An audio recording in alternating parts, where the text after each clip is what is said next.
Hey guys, welcome to the Techpoint Africa Podcast. My name is Emmanuel. I'm Luani Femi. And I'm Bolu. Welcome back. So, thank you.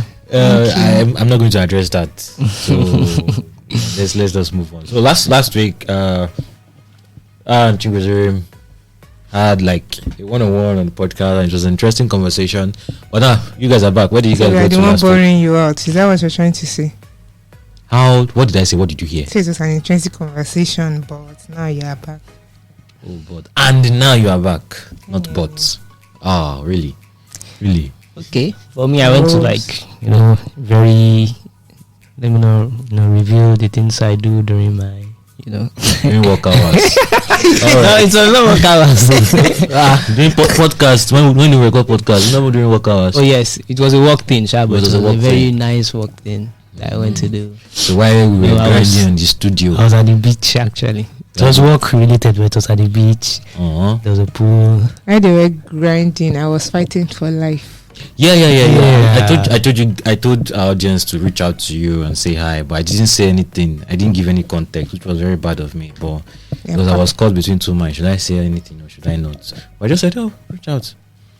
Good for you. Good for you. So, you wrote a story earlier this week, and the story has, of course, a lot of people must have already seen it. I mean, your bag short video. Wow. Many Nigerian employers will soon find themselves in jail.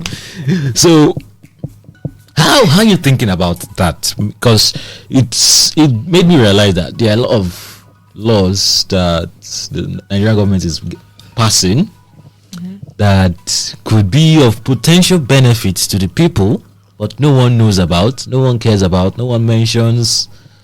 And so this is one of it. Yeah, and shout out to Lopadi. That's how I got to find out. So nice platform.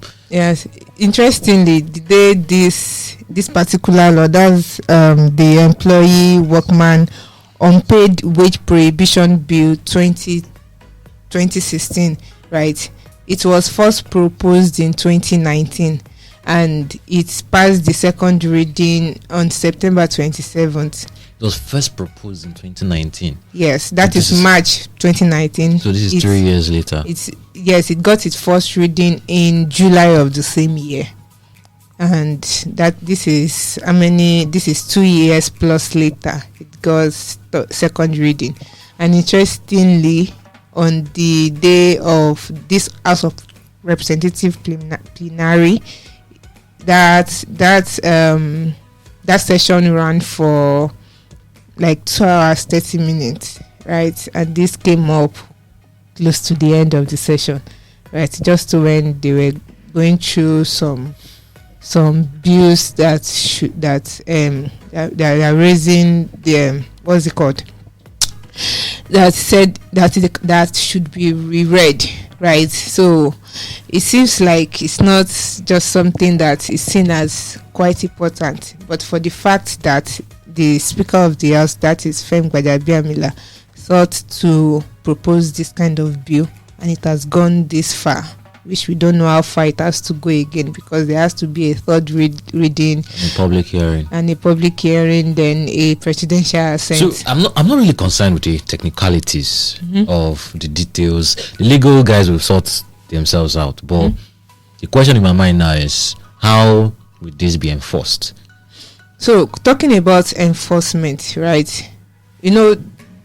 When news like this come out, right, it gives citizens a kind of hope, which some people actually thought this should be a crime ordinarily, right? But it's not a crime. It's just a breach of civil agreement or civil contract. Like I owe you money, or you lent me money, and I say I will pay it after 3 months with my signature on paper, and if I don't pay you back, I can't go to prison for it, right? You can just find a way to do arbitration and just find a way to get me to pay. You get. Same with owing salaries. There's a contract binding you as an employee and as an employer, right? And the contract says this particular person will fulfill these obligations under certain conditions, and you will pay the person for it. Okay, so but this is something I want to actually address, right? A lot of comments we've been seeing the comments, guys. How would this be enforced in the public sector? Because of course with private companies it's easy to bully them into all of these things, right? Pay extra 10%, pay extra 20%, 30%, and go to jail. It's easy to bully private companies and small companies. Well, if a major Nigerian bank, misses salary for 1 month, are they going to enforce this? So enforcing for public sectors, how would the Nigerian government enforce it for state governments that claim they are not getting the remunerations from the federal government, or the remunerations from federal government is not enough, so they can't pay salaries? So thing is, when something is considered, when something is considered a crime, right? You that the crime is committed against, you can go and seek redress in the court of law. In the court of law. And those people can be prosecuted if they are found guilty. Have you ever seen a governor? Or it don't have to be a governor, right? You've seen when unions bring cases against government. The employer might be your governor, but it's the government. You are a civil servant. You are working for the government. Yes. Right? So if as a union your money is being owed, your salary or your pension is being owed, as a union you can seek redress in the court of law. This thing is a crime, right? The crime is done by the government. So the reason why this has a kind of hope, right? It's not as if you will just say, my salary has been delayed for 1 week, right? Government, so you are committing a crime. This is a crime. You go to the law court, open a case. And if the government says, as usual, that there's no money. That is why it is in the law court. It's something that will be heard. It's something that will be addressed in the law court. And in that court, government when there's a verdict, when they say there's a verdict, it's just like when maybe there was an election, right? And the city government is they found out that the sitting government committed these things during the election process, which rendered what made them to win null and void, right? We then say they are not going to listen. It's the law against the legislation. Like there's there's a judge that sat and made a verdict that you are found guilty of this. Okay. You are supposed to pay this particular fine according to this set law. Which comes back to what I'm saying. So the government, of course, have no money to pay that fine. Yeah, carry me as I am. I guess the best person to answer that question would probably be a judge. Look, let's say the government is taking to court, and you are saying government owes me 3 months salary, and the government or say the state now says we don't have money. The judge has the final say. Okay, let's say they appeal now. That's okay. This is your verdict according to the law. Now they appeal that we don't have money to pay because say the federal government is owing us a particular. So they will not bring the federal government into the equation. Exactly. The same federal government is owing lecturers. You don't get my point. I'm not trying to make a case for these people, but I'm just saying by the time this thing becomes a crime, you can pursue it in the law court and probably get redress. I am not saying they will be accountable. Thanks for adding probably. Because I still not seeing how the court. I'm not saying. I guess what she's just trying to say is, according to the law, this thing is illegal. It's a crime. She's not saying that you carry them to court and automatically you get your money. Okay. She's just laying out the facts. So, but you know what is making me? Let's leave this dragging. I'm going to come back eventually, but let's leave this for now. For this kind of economic downturn that we are facing, and we are seeing tech companies laying off and all of that, blah blah blah blah blah. Some of these companies are crypto companies. I met someone and the person was ready to pay me, not even with Bitcoin, but with some of all these what they call those things. You mean stable coins? No, not stable coins. All those random coins they put on Binance. Tokens. Tokens. Small tokens from they were the ones that created it. The ones that created it. Or maybe one small XRP or one small ADA. one small whatever. So I'm not thinking how would the law, this is of course just speculative, right? But when will the law start recognizing something like this, because Bitcoin is not a legal tender or cryptocurrencies are not legal tender, right? But some people actually accept payment with crypto individually. Of course, it's at their own risk. So, but I'm guessing this law does not protect them. So the thing is, when we talk about law, I'm not a lawyer, I'm not a legal No, person. I'm not even asking you. I'm not asking you to answer it. I'm just saying, like, generally, right? Yeah. There are some agreements you will enter that your country's law or your country's law does not protect you from. The Nigerian government, they have their issue against digital currencies as it's well. Yeah. So if you find yourself in a mess brought to you by digital currency, out if they will not look for a grey area where they will shank you from. Yeah, but I guess digital currencies are about to become, should I say about to become legal tender, but we are seeing more companies actually paying attention to them. For example, Google will soon start accepting digital currencies as payment for their cloud services next year. Yes, they are doing that. They are doing that in partnership with Coinbase. Coinbase will be like the provider of like the payment system for them to accept those digital currencies. So Coinbase has like this they have Coinbase Commerce. It's like a payment system. It's like Flutterwave for crypto.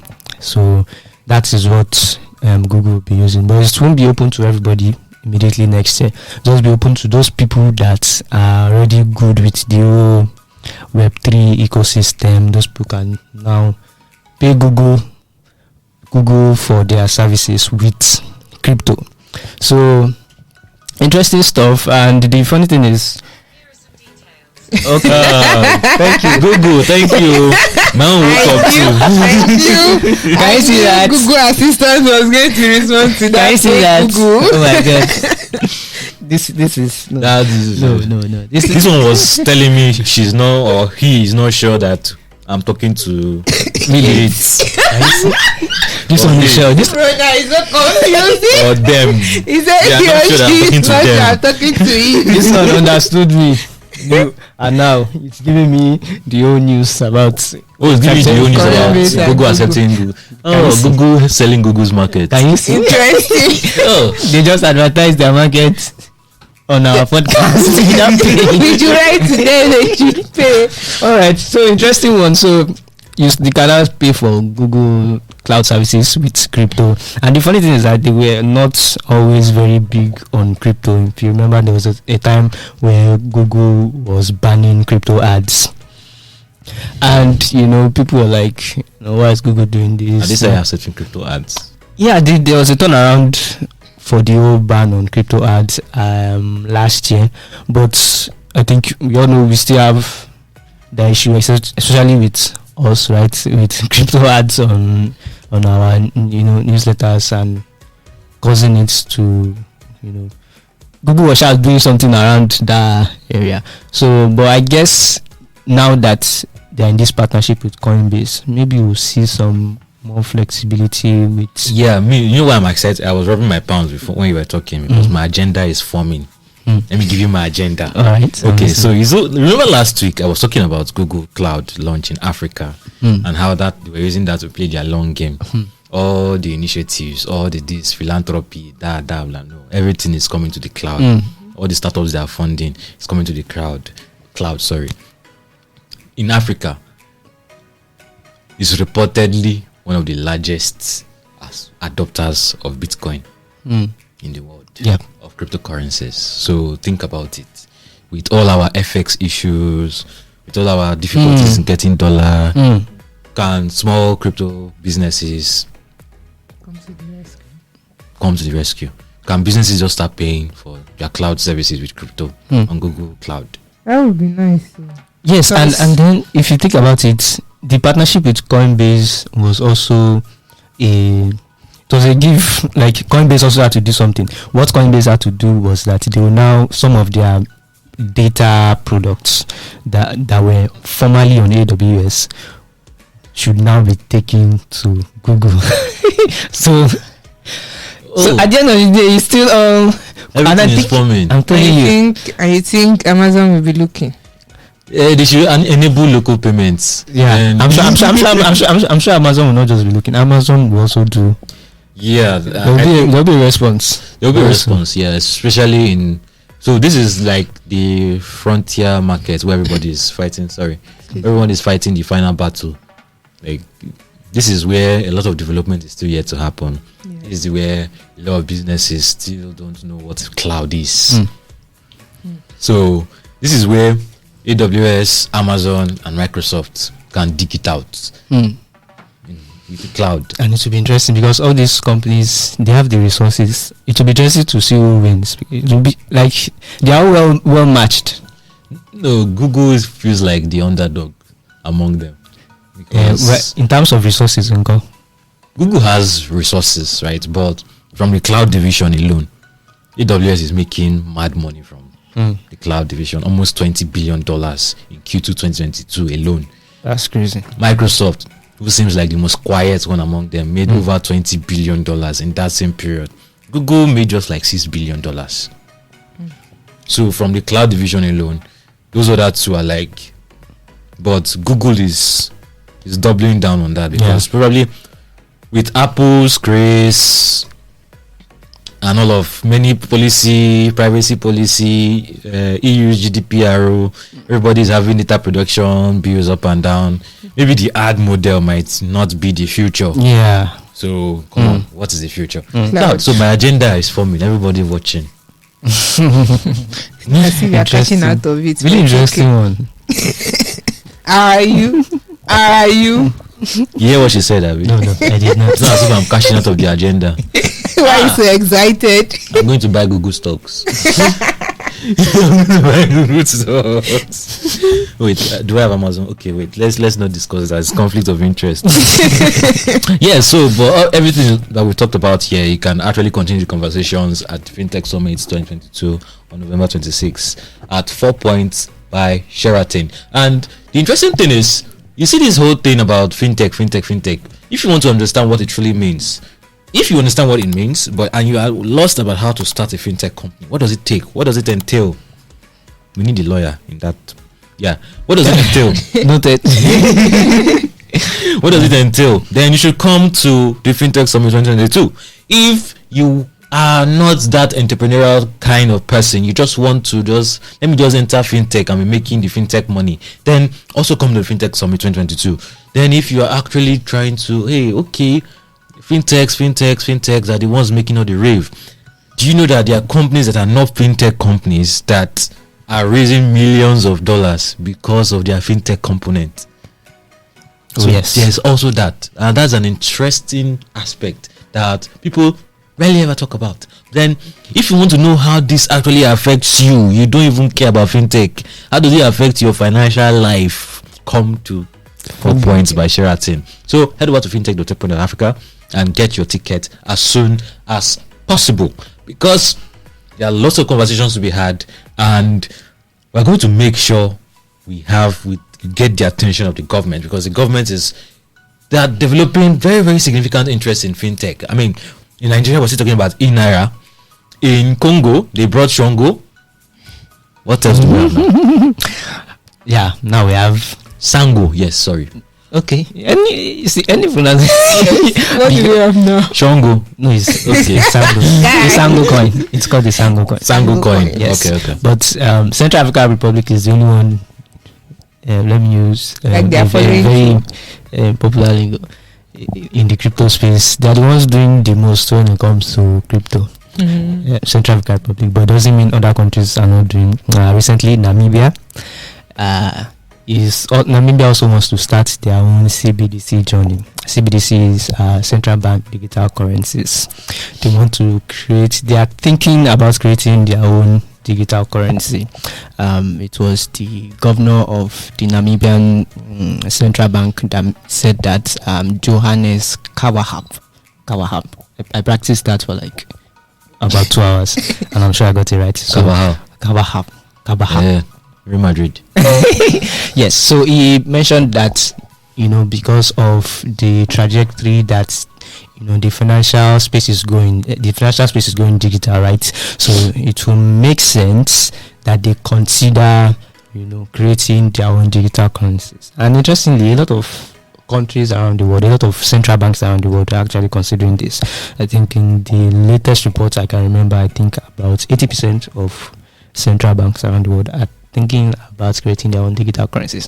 But as interesting as it was at the beginning, where everybody was talking about CBDCs, it's not as interesting again. I'm sure you agree. Everyone else was it very interesting before? No, China made it like is the next coolest thing. They were the ones that had so if China is doing the loudest CBDC, rave about African countries will not follow suit. CBDC. And see, the whole thing is just the the excitement went like this, this, and then steep. it went down. And And you then guys were excited. I'm still shocked. I was. This excitement around, like a lot of people were talking about. It's one of the ways governments can key into the digital currency. Exactly. That was where the excitement was, because digital currencies came, they were doing well. We were seeing rise in the market capitalization of digital currencies, 1 trillion. Bitcoin was doing this, It was also a way for people to exchange really fast, like cross-border. And then the government at first, most governments around the world, at first it was like they were averse to the whole thing. They were not, but then it went from there to okay, let's find a way to regulate it, to okay, let's start CBDCs. And a lot of enthusiasts were like, okay, this could actually be a good thing. But since the whole conversation about CBDCs, I've personally seen anything serious conversation. Yes, especially with Nigeria launched their own CBDCs. Nigeria is one of the only countries in the world to actually have like an active central bank digital currency, alongside some countries in the Caribbean. Okay, so here was the problem with the CBDCs for me.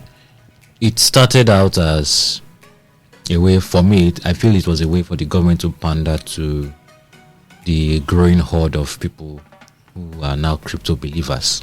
But at its heart, CBDCs strikes anything that is called digital currency. Every characteristic that digital currencies have, CBDCs don't have it. So this is the thing. Instead of a public blockchain, they are mostly putting it on private blockchains. So the very, very idea for digital currency, which is to take the power from the few to the many, the CBDC does not have that. No. So it's still controlled by the... Yes, exactly. So the government actually thought that blockchain was interesting technology. No, it was the effect of blockchain that was the interesting thing. Yeah. Because if people no longer need the banks to be able to make transactions, if people no longer need to pay through their nose in cross-border fees or wait for hours to confirm a Western Union transfer, then what's the future of all of these central banks and all the central institutions that were meant to regulate? Of course, they could have some out-of-the-box thinking to find a way to capture this market, but no, they want to launch their own currencies. Now, the currencies, what it does is create more transparency in government. But I ask myself, does a government really want to be transparent? No control. Any government that's why they're actually using private. That's why Nigeria using private blockchain. Okay, good. But a private blockchain still gives room for accountability. Those who have security clearance can still see what's going on in that blockchain. Yeah, but those people that have that security clearance, will they want to? No, they won't. And the government will not give people that they know will review what they are doing to. They won't give those kind of people security clearance. So that's why I said the whole CBDC conversation is getting less and less uninteresting. It's getting really uninteresting. It meets the point. People thought, I guess they thought blockchain technology was the interesting thing about Bitcoin, but it was not the technology itself. It was what you could do with what the you could do with it. So cutlass can be uninteresting. Sorry, a pen. A pen is uninteresting. A pencil is actually a pencil. It's a pencil. Yeah, good. A pencil is uninteresting until John Wick holds it. Yes. until you pierce someone's jugular with it and blood starts spilling out. That pencil becomes censorship. You don't want us to make money from the podcast. No, we're just trying to make the analogy. You get it right. No. Yes, they do. All right. So that's. But I wish government. I think we should allow them to feel the excitement. Right. We should allow the government. Yes. Wait. No, you don't get like if by the time they were coming up with the idea of let's come up with a CBDC, it met a lot of pushbacks. They see that, but you say we are not embracing innovation now. We are trying to embrace innovation. So by the time they came up with the Naira idea, for instance, in Nigeria, of course there were critics, but a lot of people say, okay, let's see what will come out of it. Then we gave them the idea that we are doing something to match what is going on with the rest of the world. A government that wants to embrace innovation, number one, you have the option of creating an enabling environment for the likes of Flutterwave, Piggyvest, and the rest of them to thrive. What's up? Compared to Naira. No, you have the opportunity to create sandboxes, which you've done before. Yeah. Well, come on. What came of it? Exactly. Then, from time to time, you keep hearing one issue or the other, one regulation or the other that fintechs have to deal with, right? Of course, the fintechs have their own roles to play to make sure that they're up and doing with regulators. But come on. Then you also have the opportunity to create an environment, and not just Nigeria now, I'm talking about Africa. You had a policy that could make Africa a huge, massive single market. So you could move money. The Africa Free Trade Agreement. Yes. That's an interesting thing that CBDC. That's an interesting solution that CBDC can every actually time solve. I think about it, the fact that we can't sort out that not exactly a single currency, but something that will just make trading possible and seamless across Africa. We said we should not call Africa a country, but we are trying to say Africa is a continent that should be united, and moving things or money across the borders of Africa seems like the most tedious thing to do compared to when it's intercontinental. Good. So why not make that use case? We won't pronounce things for CBDC. Then you take some go with. We want to feel like it's inferior to Naira. I'm trying to tell you now that if you say, let's adopt Kenya's what's their own ECD for instance. Ghana. Ghana's ECDs, for instance. In Naira, we want to feel like, so you feel my technology is not strong enough. So go to feel like, do you know how much? No, you don't get that is the issue with us in Africa. No, the solution to that is interoperability, right? So if we have, just the same way we have different kinds of cryptocurrencies, we have Ethereum, we have Bitcoin, we have Dogecoin. The problem is between all of them is there's no interoperability, but we've seen innovations in recent time that try to bridge, all these blockchains together so that there's interoperability. You can easily, send Ethereum, you can send Ethereum to the Ethereum blockchain, pair it with Polygon, and then there's good interoperability. So even if all these countries decide, okay, we want to have our own CBDC, once there's interoperability where I can just take my phone, send Naira to someone in Kenya, and then they receive it in whether there's an issue or something like that, and they receive it immediately, instantly, like that, it still works, right? And then the thing now becomes, okay, the thing now is whose currency is now being used the most, and then that will now determine, okay, which currency has the most power. But it can still work even if everyone decides to have. If that ability exists, every other thing, let market forces determine it. Exactly. As simple as that. Market forces, but come on, everybody wants to stamp their. Let's move on. Yeah, we're talking about cross-border payments, but we're going to come back to that. But before then, let's pay homage to our people that are paying our house rent. Hi, I'm Abisola Adenoga, the head of business at Techpoint Africa.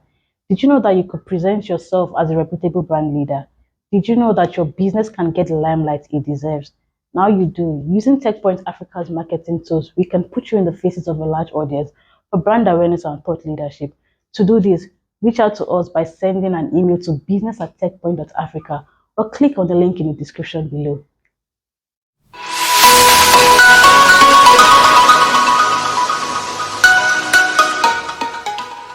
Hello, welcome back to the Techpoint Africa Podcast. So we've been talking about CBDCs and the potential to solve the whole cross-border payment issues. But we're not waiting for the government to do anything. We don't do that in Africa. We don't wait for the government, and I like that about us. So yes, who is innovating around this space? And there's an interesting use case that I'm trying to point out with this your next story. Yes, I think I should start with the use case. See, a situation where you are in the diaspora, right, and you want to pay for the bills of, say, your relative in the village who is not in the city, for instance. Then you send money to somebody that has a bank account, and you want the person to help you to pay for that bill for your relative. Now that is one use case. Another thing is when you are in the diaspora and you want to, say, have an asset in your country, your home country in Africa, and you keep sending money every other day, And money is entering inside a basket. and you don't know where it's entering actually, but with the hope that they help you to fulfill that and to get that asset. Those are the use cases, and we found people that fall into the trap of getting scammed by people back home and not getting that particular asset for them, on not paying that bill. So a particular startup is focused, is a finance app. Their product is a finance app. It's a fintech startup that is focused on East Africa. And I think it's founded by a Tanzanian. Name? Fernandez. Oh, the name of the startup. No, it's Nala Money. That's Nala the name. Money. Yes. Simba and Nala. Oh. Nala Money. So I think it operates also available in Uganda, but this particular thing is happening in Kenya, right? So they are incorporating like M-PESA into their mode of payment. Like if you're in the diaspora, right, and you are using the finance app and you want to send money to pay a bill, you can directly pay the bill from wherever it is you are in the US or the UK for now, right? If you want to pay a bill, say electricity bill in Kenya, you can directly pay with M-PESA instead of sending it to somebody else's bank account for the person to pay that particular bill. So that is an interesting case study, right, to this recent move that they are making. And it's interesting because if you are able to remove this bottleneck, because when you've been beaten once, right, there's every probability that you say, I don't want to be beaten again, but you don't have a choice because you have to make what's it called, you have to send money home. Yep. The way it is said, right? So no matter the number of times somebody have been dishonest to you still have to send money home. But with this use case, you are able to remove that bottleneck and you can fulfill your payment for any bill from wherever it is you are in the UK or the US. The whole issue of I sent money home to build a a house. 3-story building or 3-story building, and came back and met a hut. Hot is good. No, that's still forest. at least they help you to use the money for something. Yeah. So let's say you now have a developer back home, or I'm trying to simplify it as, okay, let's say there's a developer that you want the person to help you develop an estate. Then there is a person that sells roofing sheets, for instance, and that person says the stage of development is to put roofing sheet over the building, right? You can simply pay for the roofing sheet and have it delivered to your site. Not that I think about it doesn't solve anything. To an extent. It's just for me to arrange with the roofing person and collect the roofing person collects cuts. I think that is not too simplified. Say you are paying for electricity. Okay. For a house that your parent lives in. Okay. Right. So instead of sending it to one brother in the compound to help you pay For the electricity, yes, you pay just pay the bill electricity bill directly. And since M-PESA is like the most adopted mobile money channel in Kenya, world. in the world, that is for Kenya. Kenya is largely adopted, right? People pay in the market. You want to go and buy vegetable, you pay with M-PESA, right? So it is quite seamless like that when you want to pay for bills. Yeah. I think they call it Lipa and M-PESA. So anytime you go to any Kenyan market, supermarket, any open market, you can also just use Lipa and M-PESA and pay for. In fact, most of the traders I met while I was in Kenya didn't want to collect cash. They preferred to collect mobile money because one, they didn't have change, and me, I was just packing cash. Nigerian that I am. This pocket had cash. This one had coins. Which one is 10 shillings? Which one is 5 shillings? And I'm sure they would just be looking at me. I was so ashamed of myself. Like this lady is a matured woman, old enough to be my mom, and you're the one behaving like I don't behave like an old person.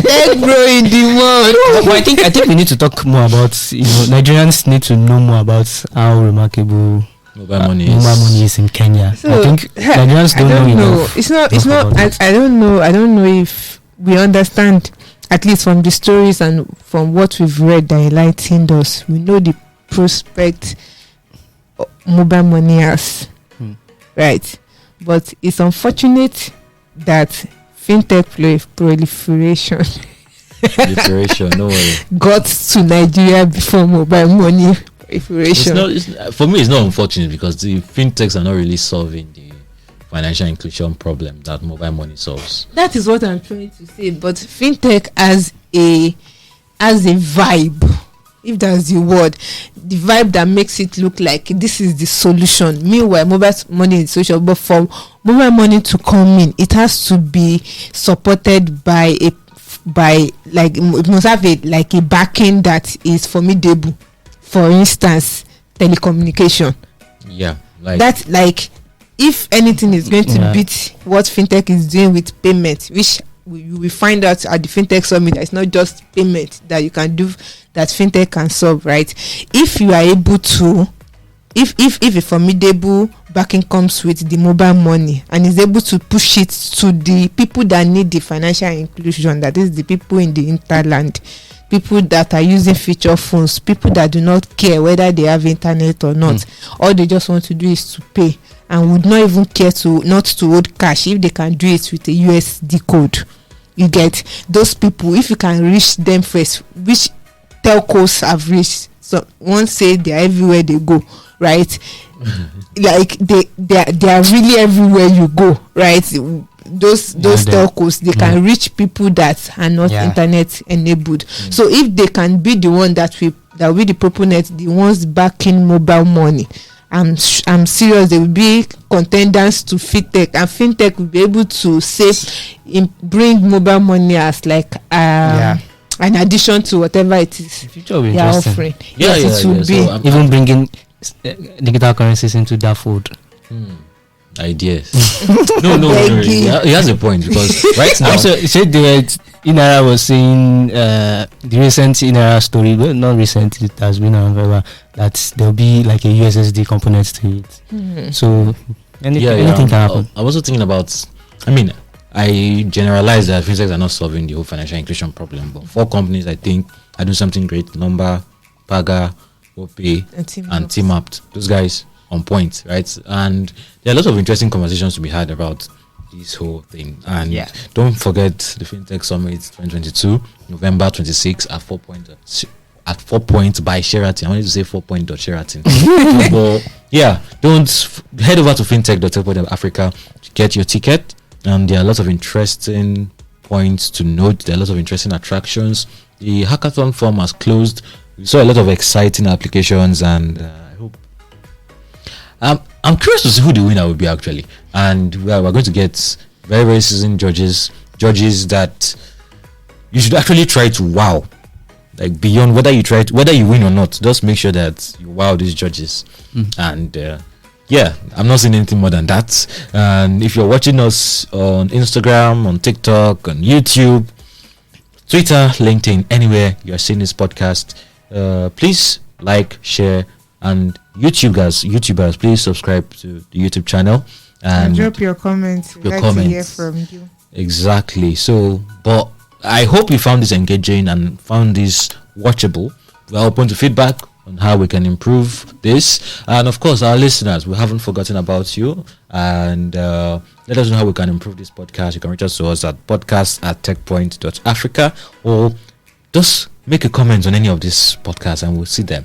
Where can we find them? Yes, you can find us on Google Podcast, Apple Podcast, Spotify, Heart Radio, and anywhere else you get your podcast. Okay. All right, guys. See you guys. The studio guys have been trying to chase us.